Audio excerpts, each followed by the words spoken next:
In the last video, I said I was going to show you how to make a mold. I kind of lied. I'm just basically going to show a simple silicone you can buy. This is from Smooth On. I use a lot of Smooth On stuff, and I actually use a lot of silicones for different molds. But this is a good basic introduction to mold making. If you wanted to learn about it, there's lots of YouTube videos. You can Google it. And this is the simplest molding stuff on the planet. I actually use this a lot for very small open part molds, which I'll show you in just a second.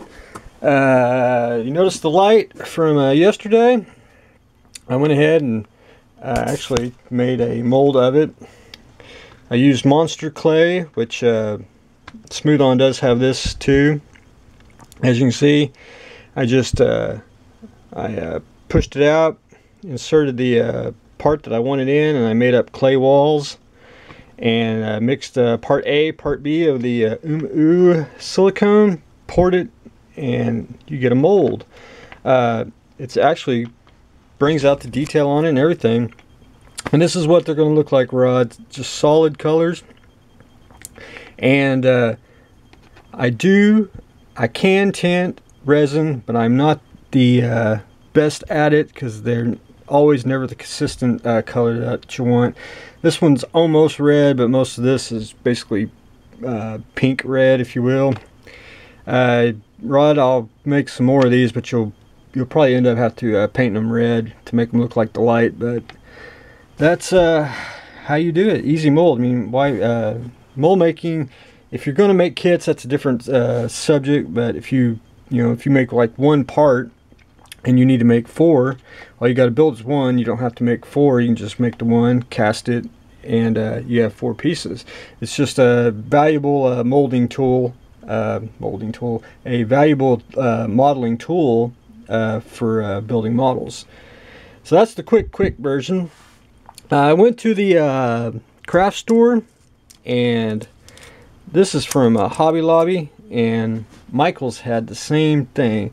These are eyelets, but they're actually too big for 1/32 scale. These would basically be for 1/24, 1/18 roughly, and they would fit perfect. I know a lot of car modelers use these for dipsticks. So I'm gonna have to do this old school way. I went and got me where my little drill bit went. Hopefully I didn't lose it, but anyway, drill bit about that size, and got me some electrical wire, which very thin and hold its shape. And if you can see it, it's going to be that small compared to that.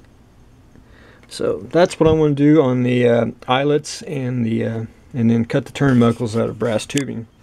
The D.IIIa. Basically what I got done so far on that is I went in, I primered everywhere I wanted to, and then I went in with black paint with the airbrush and just pre-shaded everywhere.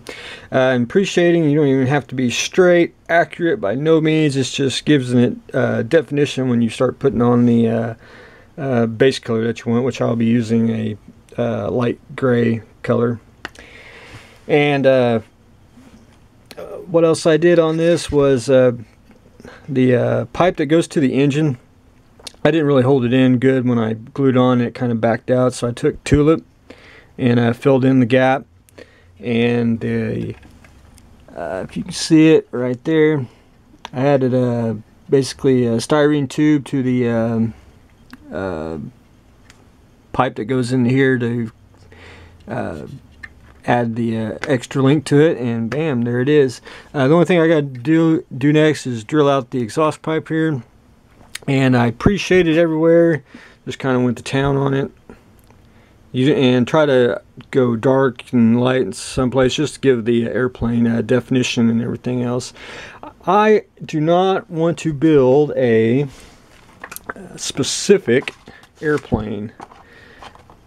I want to add just a little bit of fantasy to it. A airplane that doesn't exist in color, as in I want to do my own paint job on it, as in my own colors that I want and my own markings.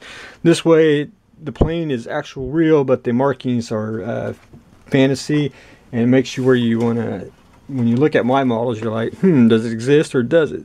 So basically it's going to be light gray, and like the Messerschmitts that have the yellow nose and yellow stripe in the back, I'm going to do that, and then probably a stripe in the wing, and then a couple white markings to accentuate the decals is what I'm planning on doing, but you know, sometimes always subject to change. But that's what I got going on the D.IIIa.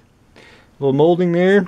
The cab over, the frame, I got most of the parts on. I did get the smokestacks on. I'm just go back in, and I got to super glue a few little extra joints on here just to make it sturdy.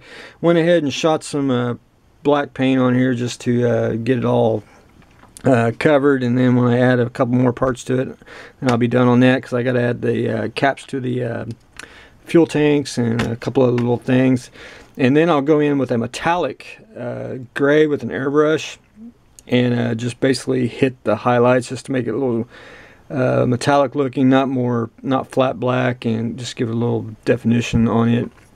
The cab over itself, I like to call it the cockpit, and basically got it assembled. You can't even see the sleeping section, because when you add the wall, and it's pretty much done. I did leave off the clutch and the gas pedal because you can't really see it. And once I get all the pieces on, I'm going to primer it and then paint it basically a light brown color and some washes, and that should be should see a lot in there when it's lighter brown. And once I get that painted, then I can add the window to the side door, and then tape that off, and then just start assembling everything, and then I can mask off the windows and everything else. But that's what I got going on in the cab over. So hopefully we'll continue to rock and roll on that. That's what I got going today. I got the cab over, D.IIIa, and a very quick casting of the Tonka Truck Light. Stay tuned for the next exciting episode.